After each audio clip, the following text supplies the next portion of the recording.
Kalau kita mendapati harta kita dengan cara zalim dan kita bertaubat dengan harta tersebut, bagaimana cara taubatnya? Harta haram yang didapatkan dengan cara zalim itu dan ketika kita bertaubat dari harta tersebut ada dua kemungkinan. Kemungkinan yang pertama adalah ketika kita masih memungkinkan untuk mengembalikan kepada pemiliknya. Contohnya Bapak Ibu pernah mungkin di zaman jahiliyah dulu misalnya gitu ya, kita misalnya suka mengambil harta orang, suka nyolong, mencuri ya, hobi ya. Ada mobil motor orang kita ambil, ada sepeda motor orang kita gelapkan gitu ya misalnya ya. Berarti kita melakukan perbuatan dolim yang menjadikan sebab kita mendapatkan penghasilan. Jadi penghasilan kita dapatkan dengan cara mendolimi orang ya, malak milik orang lain, ngerampok harta orang lain. Ini kan kita mendapati dengan cara dolim. Nah, bagaimana cara taubatnya atau konsekuensi taubatnya? Yang pertama, kalau memungkinkan kita bisa mengembalikan kepada pemiliknya, maka wajib kita kembalikan kepada pemiliknya. Seseorang misalnya mencuri mobil, kalau dia bertaubat dan orangnya masih bisa dihubungi, maka konsekuensinya dia harus kembalikan mobil tersebut kepada pemiliknya dan minta maaf karena memang sudah melakukan pencurian tersebut. Dan ini sebagaimana yang Nabi Sallallahu Alaihi Wasallam sampaikan, alal yadi ma akhadat hatta tu'addiya. Orang yang mengambil barang harus bertanggung jawab sampai dia kembalikan barang tersebut. Jadi konsekuensi taubatnya adalah mengembalikan barang itu kepada pemiliknya. Tidak hanya sekedar taubat, sudahlah tak taubat, paling sudah diampuni dosa-dosa saya. Enggak, selama barang ini belum dikembalikan kepada yang berhak, taubatnya tidak diterima oleh Allah Subhanahu wa taala. Karena dia mendapati hartanya dengan cara zalim yang memungkinkan baginya untuk mengembalikan barang tersebut kepada pemiliknya, maka wajib dikembalikan kepada pemiliknya. Yang kedua, jamaah rahmati Allah, ada kalanya ketika seseorang mendapati hartanya dengan cara zalim dengan orang lain, kemudian bertaubat dan sudah melakukan cara bertaubat, dia hendak mengembalikan barang itu kepada pemiliknya, tapi tidak menemukan pemiliknya lagi ya, dihubungi nomor teleponnya juga sudah nggak aktif, cari keluarganya juga sudah tidak ketemu, ahli warisnya juga sudah tidak ada. Kira-kira bagaimana cara tobatnya?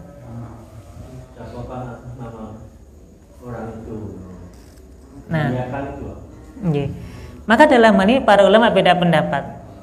Pendapat yang pertama mengatakan tidak ada peluang taubat bagi orang tersebut,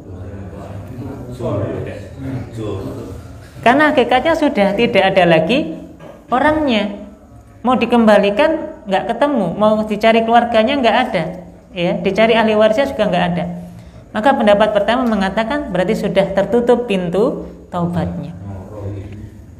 Dan ini sebagaimana yang umumnya disampaikan dalam hadis, Nabi bersabda, la tuqbalu sholatun bi ghairi tuhurin wala shadaqatun min gulul. Salat itu tidak diterima jika dilakukan tanpa bersuci, wala shadaqatun min gulul, dan tidak akan diterima sedekah dari harta yang sumbernya dengan cara berkhianat. Artinya orang ketika mendapatkan harta haramnya tadi, kemudian dia sedekahkan, dia berikan kepada orang karena sudah nggak ketemu pemiliknya, sedekah yang diambil sumbernya dengan cara berkhianat, dengan cara zalim, Nabi menyampaikan wala shadaqatun min gulul, sedekah ini tidak diterima oleh Allah Subhanahu wa taala. Bahasa kita napa? Muspro kan kata gitu.